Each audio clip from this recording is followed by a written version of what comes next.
माझ्या या चॅनलवर तुम्ही नवीन असाल तर सबस्क्राईब करा आणि आवडला असेल तर नक्की लाईक करा. व्हाईट सॉस पास्ता मला प्रचंड आवडतो, त्यामुळे सगळ्यात आधी मी पास्ता बॉईल करून घेतला. रेसिपीच्या सुरुवातीलाच मला कळालं कुकिंग आणि माझं नातं थोडं मजबूत व्हायला हवं आहे, कारण काही ना काही चुका माझ्याकडनं होतच असतात. आता मेन रेसिपीला सुरुवात करूया. आता बटरमध्ये थोडासा मैदा ॲड करायचा आहे आणि त्याला मिक्स करून घ्यायचं आहे. इथपर्यंत सगळं ठीक चाललं होतं. आता दूध घातलं आणि इथे माझी खरी परीक्षा सुरू झाली. सॉस इतका घट्ट झाला की मला काही समजतच नव्हतं हा सॉस आहे की मी सूप बनवते.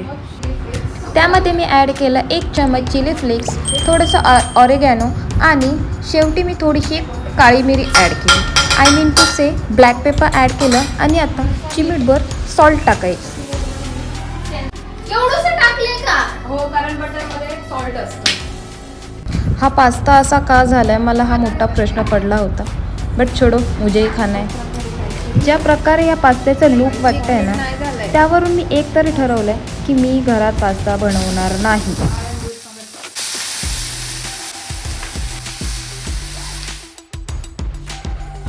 आणि माझ्या मागे हे झालंय मला माहितीच नव्हतं.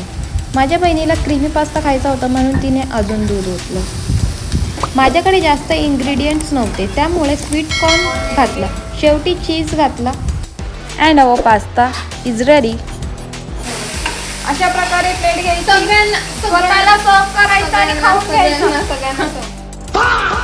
पास्ता टेस्टिंगची वेळ. पास्ता झाला होता तर यम्मी, पण मी बाहेरच खाणार. हे बघ ना, हे मम्मीचं हे माझं. व्हिडिओ आवडला असेल तर लाईक, कमेंट आणि सबस्क्राईब करायला विसरू नका. भेटूया पुढच्या ब्लॉगमध्ये. आत्तासाठी स्वतःची काळजी घ्या आणि मस्त राहा. बाय.